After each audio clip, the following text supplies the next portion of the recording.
안녕하세요. 김원의 제자 라라골프 에라입니다. 김원입니다. 반갑습니다.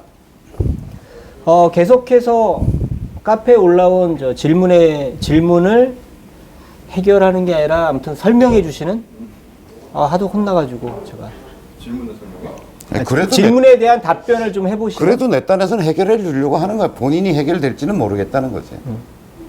그래서 아무튼 이번 시간에는요, 닉네임을 빅톤이 쓰시는 회원님이신데 스펙다운 고민이라고 해서 올려주셨어요. 근데 지금 이제 50대가 되셨고 또 좀 강한 채를 샤프트를 쓰시는 것 같아요. 저도 50대거든요. 곧 60대시죠. 시끄럽고요. 네. 50대. 그래서 아무튼 뭐 스펙을 내려야 하나 아니면 근력 운동을 해야 되냐 뭐 이런 깊이 있는 조언을 좀 부탁드린다고 하셨습니다. 깊이 있는 조언을 하려고 그러면 깊이 있는 질문을 해야죠. 그렇죠. 아니 우리가 그 빅토니님 토니님 스윙을 봤어, 몸을 봤어, 뭘 공치는 걸 봤어, 뭘 본 게 없잖아요. 뭘 깊이 있는 조언을 부탁하기를. 그러니까 이런 질문을 이렇게 하면 안 돼. 굉장히 중요한 거잖아요.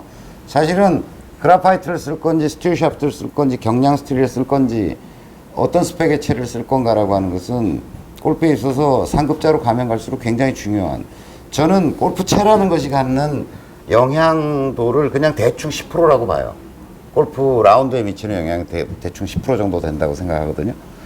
근데 초보자에게 지스윙 편차가 20% 30% 나는 사람한테 20%는 그다지 중요하지 않을 수 있죠. 그러니까 초보자에게 있어서 20%는 스윙 형성과 샷의 형성 과정에 미치는 영향력이 커서 저는 맞추라고 얘기하는 거예요. 근데 스코어나 샷에 미치는 영향은 그다지 크지 않다는 거예요. 왜냐하면 지 편차가 워낙 크기 때문에. 그러니까 본인 몸이 변수가 커서. 네, 그리고 컨디션이 좋은 날과 안 좋은 날 뭐 이게 크거든요. 그러니까 샷과 스윙에 미치는 영향은 사실 그다지 크지 않다. 그런데 이거 보세요. 상급자로 가서 10%는 어떻게 되겠어요? 프로에게 10%는 어떤 것일까요? 우승하냐 못하냐의 차이를 가져오는 퍼센테이지란 말이에요. 그거보다 투어에 떨어지냐 마냐의 문제일 것 같은데요. 10%면. 꼭 그 경계에 있는 얘기들을 해요. 우승자를 얘기하면 되죠. 아니 근데 10% 때문에 그 정도 그렇지. 촘촘한 상태에서는 그렇죠. 1등과 꼴찌가 사실은 10% 갖고 차이가 나잖아요. 네. 그러니까 중요하다는 거예요. 그러니까 예를 들어서 드라이버 저 7번 아이언 150m 가는 사람한테 10%를 생각해 보세요. 굉장히 큰 거죠. 어떤 채, 내 몸에 맞는 채를 쓰느냐 아니냐에 따라서 굉장한 퍼포먼스 차이가 나겠죠. 그래서 저는 10% 정도의 중요성을 갖는 건데, 지금 이분이 질문을 하셨을 때 본인 스윙이 어떤지, 핸디가 어떤지, 그 다음에 뭐 연습장은 얼마나 다니는지, 몸 상태는 어떤지. 제가 얼마 전에 여기 행복골프훈련소에 어떤 분이 저보다 연배가 높으신 분이 오셨는데 깜짝 놀랐어요. 왜요? 유도하셨다는 분이? 이 팔뚝의 굵기가 제 허벅지만 해. 매일 2시간씩 운동하신대. 헤라클라스. 그 다음에 팔굽혀펴기를 하루에 한 1000개씩 하신대요. 1000개요? 우와. 그분이 스펙다운 해야 될까요? 말아야 될까요?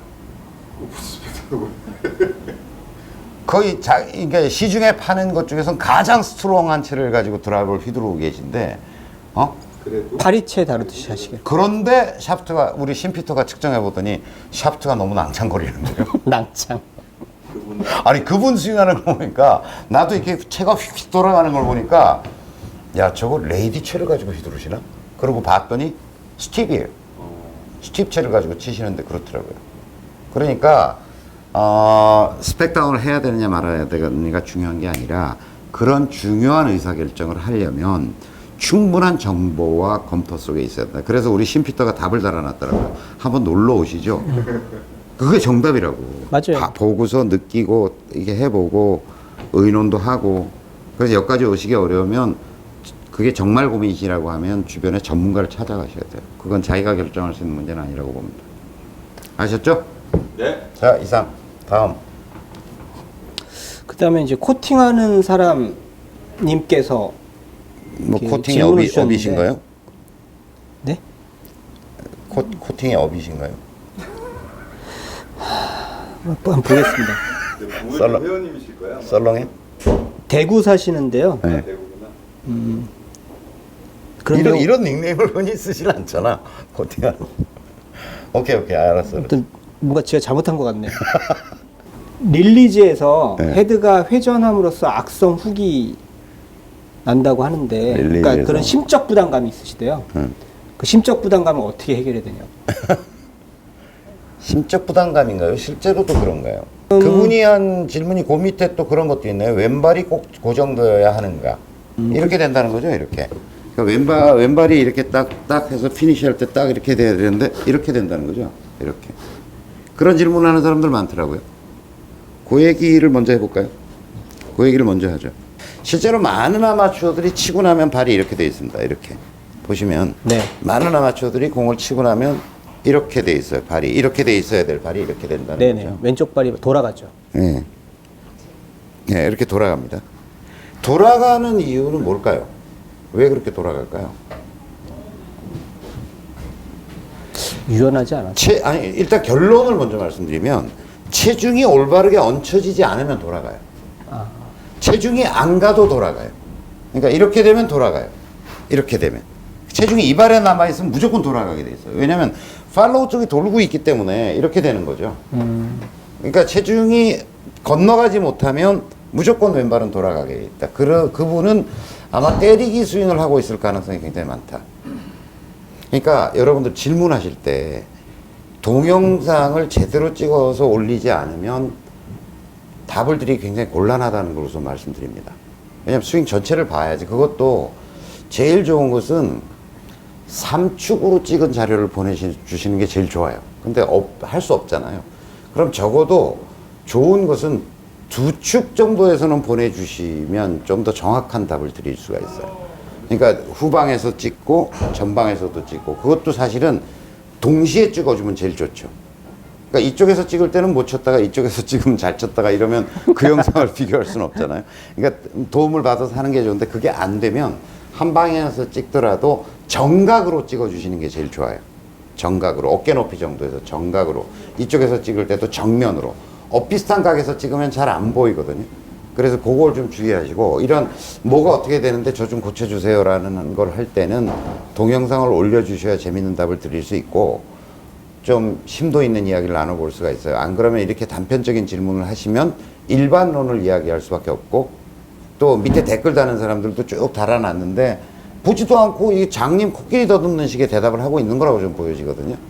그래서 하여튼 그런데 일단 그 뭐 질문을 주셨으니까 보자면, 때리면 체중이 안 가고 왼발이 돌게 돼 있어요. 그래서 이렇게 보면 나중에 보면 왼발이 돌아가 있다 이렇게 될 수 있죠. 자, 근데 때리지 않고 휘둘렀는데도 발이 돌아가는 경우는 이렇게 볼 수 있어요.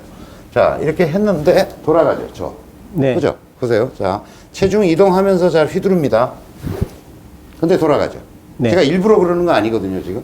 보면, 자, 백스윙 했어. 이렇게 돌아가요.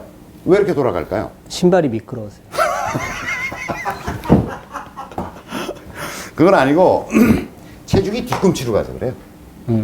체중이 뒤꿈치로 가니까 이렇게 도는 거예요. 앞쪽으로 앞에 안 있어요. 실리고. 네. 그러니까 뒤꿈치로 디디면서 스윙이 되면 앞이 휙 돌아가 버려요. 그럴 거 아니에요? 그렇죠. 그래서 체중이 바깥 날에 실려야 해요. 갈 때 이렇게 가면 바깥 날 쪽으로 실리면 거기가 스토파가 돼가지고 체중이 다 실리면 덜 돈다. 그다음에 두 번째, 앞쪽에 바깥 날 쪽으로 실리니까 여기죠. 그러니까 신발이 있으면 체중이 건너갈 때는 양발이 이렇게 있다 그러면 백스윙 할 때도 그렇고 체중이 중앙선을 넘지 말았으면 좋겠다는 게 제 생각이에요. 그러니까 처음 셋업을 했을 때도 약간 체중이 앞쪽으로 실으라고 제가 얘기해요. 네. 백스윙도 마찬가지잖아요, 여러분. 뒤꿈치에 백스윙이 체중이 실리면서 돌면 이렇게 돌아요. 그러면 이게 어떤 스토퍼 기능을 잘 못 해주거든요, 무릎이. 그러니까 상당히 앞쪽에 실린 상태에서 돌아야 체중이 잘 잡힌 상태로 돌아갈 가능성이 있어요. 그러니까 요 부분에 무게가 실려야죠. 백스윙 시에는 요렇게. 그리고 가능하면 좀 정교하게 표현을 한다 그러면 백스윙 할 때는 요 부분에 실리는 게 좋습니다. 요 부분에. 요렇게. 그렇게 생각하시고, 엄지발가락 밑에 있죠? 여기 튀어나와 있잖아요. 네네. 그 부분으로 딛고서 스윙을 한다고 생각을 하면 훨씬 더 발끝도 돌지 않으면서 네, 하중이 많이 덜 밀리면서 이렇게 되거든요. 팔로우 쪽은 요쪽으로 딛는다고 생각하시면 돼요. 이렇게. 이렇게 딛고 간다고 생각하시면 돼요. 그러니까 약간 지면 반발도 이용하는 거고. 네, 그렇죠. 그쪽이. 이게 첫 번째고요. 그 다음에 두 번째는 아까 제가 말씀드린 것처럼 때리기 스윙을 하거나 체중이 전혀 이동을 못하는 것이 문제일 수 있다. 이 마음이 이제 때리기로 가는. 빈스윙 할 때 그런 사람, 빈스윙 할 때 발이 확확 돌아가는 사람 별로 없어요. 그러니까 빈스윙 할 때는 그냥 편안하게 이렇게 스윙 하거든요, 사람들이. 이렇게 하는데 실제 칠 때 이렇게 되는 거죠. 이렇게 돌아가 버리는 거죠. 그러니까 빈스윙 할 때는 휘두르기, 실제 칠 때는 때리기. 이렇게 되면 발끝이 확확 돌아가요.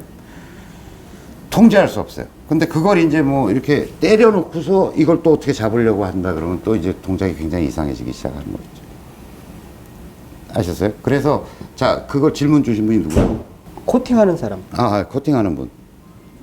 코팅하는 분. 하여튼 동영상을 올려봐 주십시오. 일반론은 제가 이렇게 얘기할 수 있을 것 같아요. 그러니까 이렇게 일반적으로 질문을 하시니까 일반적인 대답을 하게 되는 거고, 그럼 본인한테 과연 그 어느 건지, 좀 이것 말고 또 다른 원인이 있을지 전 잘 모르겠어요. 그럼 감사합니다. 다음 화에서 또 찾아뵙겠습니다. 네.